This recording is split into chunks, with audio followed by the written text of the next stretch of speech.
When you think of Adolf Hitler and the Nazis, you picture armies, tanks, and war. But behind the politics and battles lay something stranger and darker. Hitler and many within the Nazi elite were obsessed with the occult, mysticism, and ancient legends. They searched for magical relics, practiced bizarre rituals, and believed supernatural forces could secure victory. This is the untold story of the Third Reich's obsession with the occult. The roots of Nazi mysticism. The origins go back before the war, in early 20th century Germany.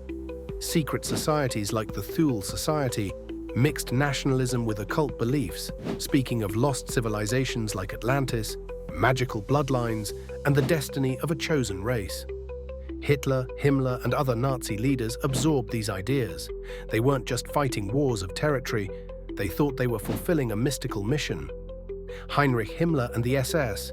If Hitler was the face of Nazi politics, Heinrich Himmler was the priest of its mysticism.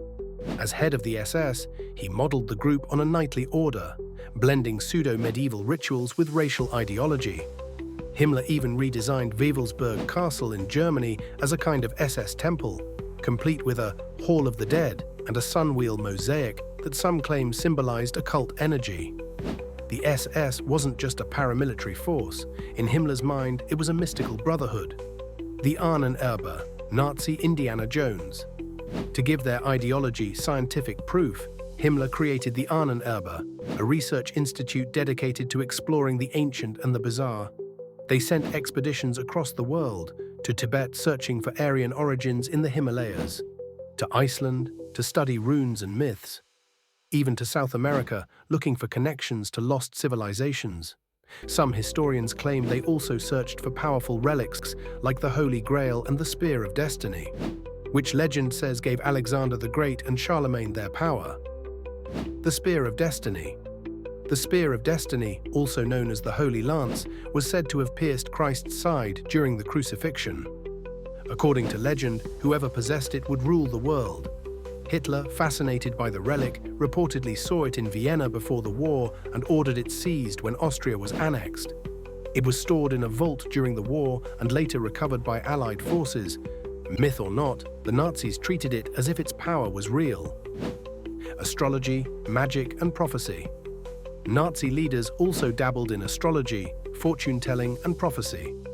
Himmler consulted astrologers. Joseph Goebbels used predictions to shape propaganda.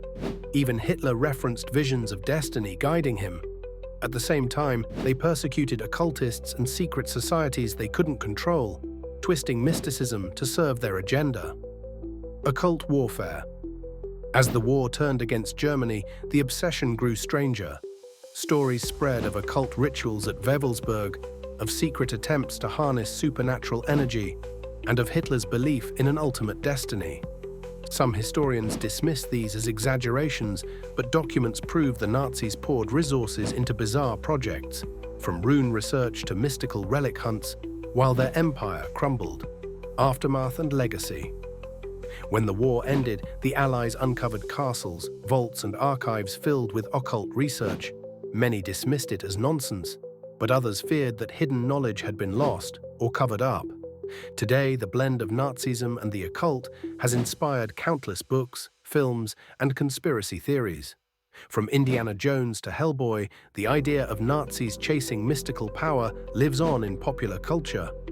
The Nazis may be remembered for their armies and atrocities, but beneath it all, some of their leaders truly believed they were serving a mystical destiny. Whether myth, madness, or manipulation, the occult obsession of the Third Reich reminds us that history is often stranger than we imagine. Follow Time Chronicles for more untold and haunting stories from we and beyond.